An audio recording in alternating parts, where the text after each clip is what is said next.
रात भर सो नहीं सके। ख्याल करना, वही महल, वही राजकुमारी, वही सुंदर पत्नी, वही पुत्र, वही खाने पीने के पदार्थ, वही भोग की सामग्री चारों ओर, लेकिन आज चित्त में वैराग्य की अग्नि ऐसी दधक रही है कि आज फूलों की सेज भी कांटों की भांति चुभती है।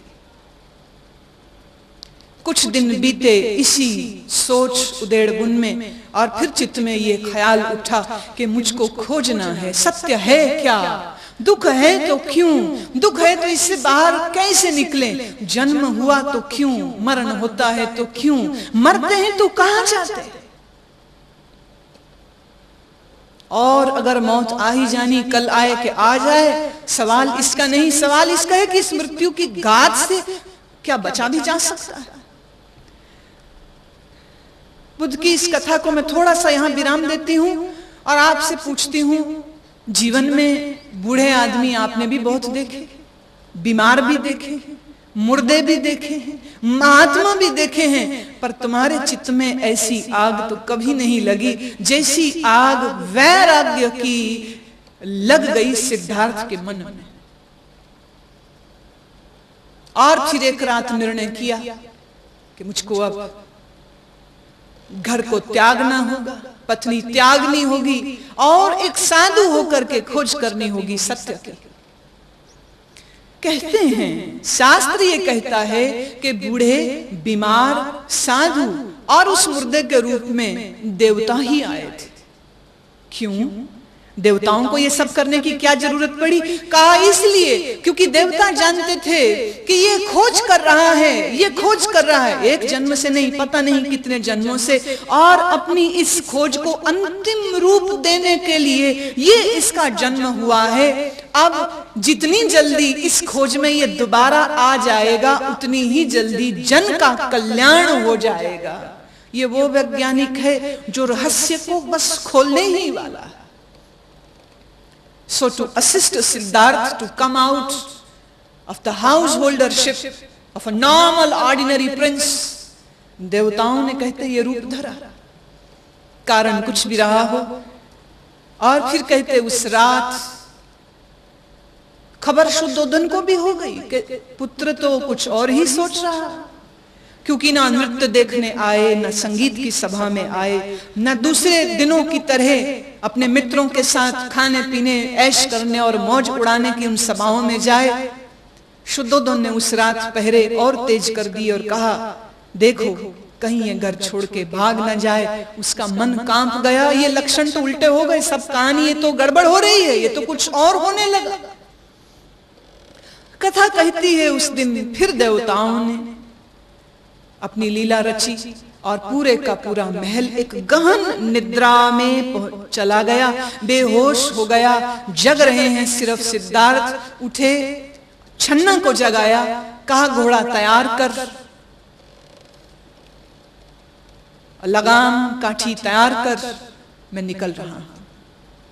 छन्ना ने आदेश पालन किया, 2 घोड़े तैयार किए, एक पर छन्ना सवार हुआ, एक पर सिद्धार्थ, और रात के अंधेरे में सोती हुई यशोधरा को, सोते हुए अपने इकलौते पुत्र को छोड़ करके एक बार दिल हुआ प्यार कर लूं राहुल को, पिता है। एक बार मन हुआ गोद में उठा लूं, फिर लगा कहीं सोते हुए बच्चे को उठाया, जग गया, नींद खुल गई, यशोधरा उठ जाएगी, फिर जाने ना देगी, रोकेगी, और बेड़ी ना मेरे पैर में कहीं पड़ जाए। तो आंखों से निहारा, आंखों से ही प्यार दिया, आंखों से ही अलविदा दिया अपनी सोती हुई पत्नी को। रात के अंधेरे में निकल गए सिद्धार्थ, दूर दूर सरपट दौड़ाते अपने घोड़े को निकले। जब सीमा से पार आ गए अपने राज्य की, तो अपनी ही तलवार के साथ अपने केशों को काट दिया, क्योंकि महात्मा जो उन्होंने देखे थे उनका मुंडन था, सिर पे बाल उनके नहीं थे। अब चूंकि महात्मा बनने चले हैं, एक साधु बनने चले हैं, तो अपने राजसी वेश को उतारा, छन्ना से उसका वस्त्र मांगा, एक ही वस्त्र कमर पर लपेटा। सुंदर घुंघराले बाल थे सिद्धार्थ के, जैसे कि कुमार रखा करते थे। अपने ही केशों को तलवार से काट दिया। छन्ना ने उन सारे केशों को संभाल लिया। रोते हुए विदा दिया। कुमार जंगल की ओर चले गए और ढूंढते हैं फिर किसी गुरु को। पहुंचे एक आश्रम में, सदगुरु के पास दीक्षित होने के लिए, साधना करने के लिए। कुछ समय उस आश्रम में रहे। इस गुरु को ऐसा मेधावी, ऐसा बुद्धिमान, ऐसा उज्जवल लक्षणों वाला शिष्य पहली बार मिला था। गुरु भी बड़े प्रसन्न, क्योंकि अक्सर चेले होते बेईमान। चेला शब्द ही बेईमान शब्द का पर्यायवाची है, मैं तो ये कहती हूं। सदगुरु का चेला नहीं होता, सदगुरु हमेशा शिष्य को पास में रखते हैं। मैंने हमेशा कहा है, चेले होते हैं मेले वाले, मेला लगा चेले आ गए, मेला खत्म चेले भी खत्म। शिष्य मेले के लिए नहीं, किसी भोग सामग्री के लिए नहीं, किसी लोभ के लिए नहीं, ज्ञान की इच्छा से जो सदगुरु के पास जाता है और जो अपने आप को समर्पित और अर्पित करने की हिम्मत रखता है, शिष्य तो उसी को कहा जाता है। गुरु तो कच्चा था पर शिष्य बड़ा पक्का। सिद्धार्थ के साथ साधना, उन्होंने कहा तुम पूरे दिन उपवास में रहो, ज्ञान प्राप्त करना है ना, उपवास में रहो। उनने एक दिन कहा, सिद्धार्थ 3 दिन रहे। चौथे दिन आके पूछा अब और क्या करो? कहते अब पानी भी छोड़ दे, बिना पानी के उपवास। वो सब काम करने को कहने लग गए जो उसने खुद नहीं किए थे। पर सिद्धार्थ एक उत्तम शिष्य की भांति जो आदेश होता वो करते। और सच तो यह है, उनकी उस पीड़ा और साधना को देख के इन झूठे गुरुओं के हृदय में भी करुणा जाग जाती और उनको भी ईमानदार होकर कहना पड़ जाता कि तुम जो खोज रहे हो वो हम तुमको नहीं दे सकते। और फिर सिद्धार्थ एक आश्रम से दूसरे आश्रम, एक गुरु से दूसरे गुरु, तीसरे गुरु, चौथे गुरु, 5वें गुरु, कितने ही गुरुओं के 6 साल निकल गए। तपस्या कर करके शरीर हड्डी का ढांचा बन गया। इतना घोर तप इनका देख करके 5 साधु इनके शिष्य हो गए। क्यों? वो एक दिन उपवास करें, ये 10 दिन उपवास करें। वो एक चावल के दाने पर उपवास करते हैं और पूरे दिन में एक चावल का दाना खाते, तो बुद्ध 7 दिन में एक दाना खाते। ऐसी घोर तपस्या, जटाएं बढ़ गई, नाखून बढ़ गए, लंबे लंबे नाखून, बाल जटा बने हैं, कृष्णकाया शरीर हो गया। 5 तपस्वी इनके शिष्य जो हुए वो तो अपने आप को बहुत भाग्यवान माने कि ये तो जरूर सत्य खोजेगा और फिर ये हमको भी सत्य बताएगा। एक दिन सिद्धार्थ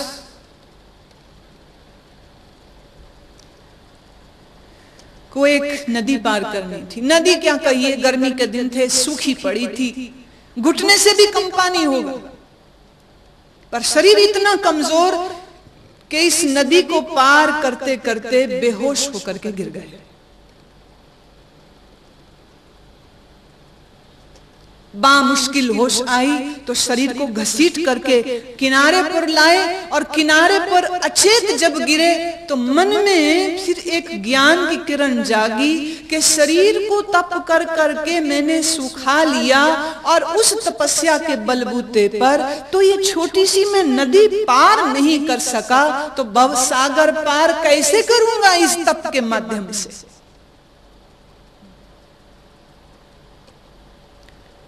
वहीं जमीन पर औंधे लेटे चित्त में यह विचार आया और कहते ठीक उसी समय एक स्त्री गीत गाती हुई निकली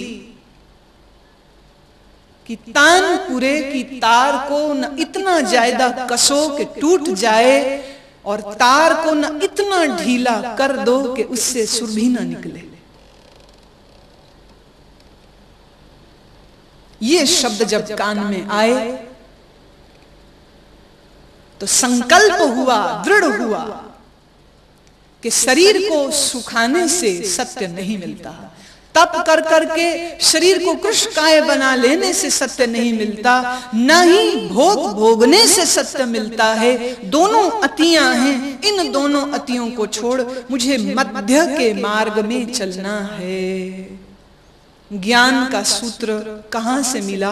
अपने ही भीतर से। ये सूत्र किसी बाहरी गुरु ने, सदगुरु ने नहीं दिया है, ये बुद्ध को उनके भीतर से सूत्र मिलता। बुद्ध जैसा कोई खोजी हो तो सही, बुद्ध जैसी कोटि का कोई हो तो सही, ज्ञान का झरना भीतर से स्वयं बहने लग जाता है। और जगत के इतिहास में सिद्धार्थ एक इकलौती ऐसी उदाहरण है जिन्होंने बिना सदगुरु के ज्ञान को प्राप्त किया। किसी बाहरी गुरु से नहीं मिला, उनको कुछ नहीं मिला, ना शास्त्रों से मिला, ना गुरु से मिला। कहां से मिला? भीतर से। टेक लगा करके एक पत्थर की बैठे और इतने में एक स्त्री उनके पास खीर का कटोरा लेकर के आई और कहती है, रात मुझको स्वप्न हुआ, स्वप्न में मुझको मेरे देवता ने कहा कि कल सुबह तुम खीर बना करके अमुक जगह नदी के किनारे पर जाना, वहां पर एक महात्मा मिलेंगे, ये उनको ही खिलाने का है। प्रकृति के खेल अद्भुत। और बुद्ध जो आज तक एक दाना भी जो मुख में नहीं डाल रहे, उन्होंने सहर्ष इस देवी के हाथ से खीर को स्वीकार किया। मैं बताऊं, ये देवी एक अछूत थी, निम्न जाति की थी, उसने ये कहा भी, पर बुद्ध ने कहा तुम मेरे लिए निम्न जाति की नहीं हो, तुम मेरे लिए ज्ञान की देवी हो, ज्ञान की दूत हो, और तुम्हारा लाया हुआ प्रसाद मैं प्रसन्नता से अंगीकार करता हूं। उस खीर को आपने ग्रहण किया और खाते हुए सिद्धार्थ को जब इन 5 तपस्वियों ने देखा तो क्रोधित हो गए और बोले ये तो सारी साधना वादना से चूक गया, इसका तो योग भ्रष्ट हो गया। अरे खीर खाने लग गए, ये हार गया, थक गया, ये साधना सारी छोड़ दी। नाराज होकर के वो सिद्धार्थ को झूठा साधु कह करके उसका त्याग करके चले गए। सिद्धार्थ ने लाख समझाया कि शरीर को सुखाने से सत्य नहीं मिलता है, मध्यम निकाय मध्य मार्ग में चलना है, न शरीर को बहुत तड़पाना, न शरीर को बहुत भोग में लेके जाना, मध्य के मार्ग में चलना। पर वो माने नहीं, चले गए। अब सिद्धार्थ अकेले हो गए और फिर संकल्प किया और एक पीपल के वृक्ष के नीचे आसन जमाते हैं। संकल्प ये किया कि अब मैं इस आसन से तब ही उठूंगा जब मुझको संबोधि प्राप्त हो जाएगी, उसके पहले नहीं। बैठे तो संकल्प से, पर जैसे ही आसन बांधा फिर हंसी आई, फिर मुस्कुराए। मध्यम निकाय, इसकी भी जिद मैं क्यों कर रहा हूं? इतने वर्षों ताकत लगा ली जितनी लगा सकने थे, हुआ तो कुछ नहीं, तो सहज हो गए। अब जो हो सो हो। और उसी सहजता में वृक्ष के नीचे बैठे।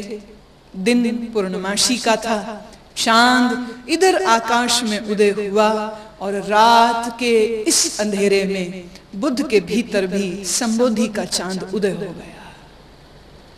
बुद्ध संबुद्ध हुए, बुद्ध हुए, भीतर का अहंकार मरा, ज्ञान जगा, परम शून्यता आई और इस तपस्वी के आज शुष्क चेहरे पर संबोधि की खुशबू मुस्कुराहट बनके होठों पर तैरने लग गई। तुम दुनिया में बुद्ध की कोई मूर्ति, कोई चित्र देखोगे, आंख कान नाक शायद थोड़े थोड़े अलग हो। ताइवान में, चीन में बुद्ध को जब मैं देखी तो मैंने कहा इन्होंने तो बुद्ध को चीनी बना दिया। नाक चपटी है, ओंठ बड़े हैं, जैसे एक चीनी पुरुष का शरीर हो, बिल्कुल वैसा। अब भारत की किसी मूर्ति को देखोगे तो वो भारतीय लक्षणों की है, लेकिन एक चीज बिल्कुल सिमिलर एक सी होगी, मूर्ति कोई हो, किसी देश की बनी हो, वो है उनके होठों पर मुस्कान है, मुस्कुराहट, हंसी नहीं, मुस्कुराहट। मुस्कान स्मित है। बुद्ध की संबोधि को होने पर कहते हैं वृक्षों में बेमौसमी फूल खिलने लग गए और फूल झरने लग गए, जैसे चारों ओर से प्रकृति बुद्ध को प्रणाम कर रही हो, प्रकृति भी नतमस्तक हो गई हो। और बुद्ध बैठे हैं, सुबह हो गई अभी भी बैठे हैं, रात हो गई अभी भी बैठे, आंख नहीं खोल रहे। कहते देवी देवता सब घबराए। बौद्ध शास्त्रों ने इंगित किया कि स्वयं ब्रह्मा उस समय इंद्र के सहित प्रस्तुत हुए और हाथ जोड़ करके प्रार्थना किया, हे बुद्ध आप इस संबोधि को अपने तक सीमित न रखें, जागृत हों और इस ज्ञान को सारे संसार को दें।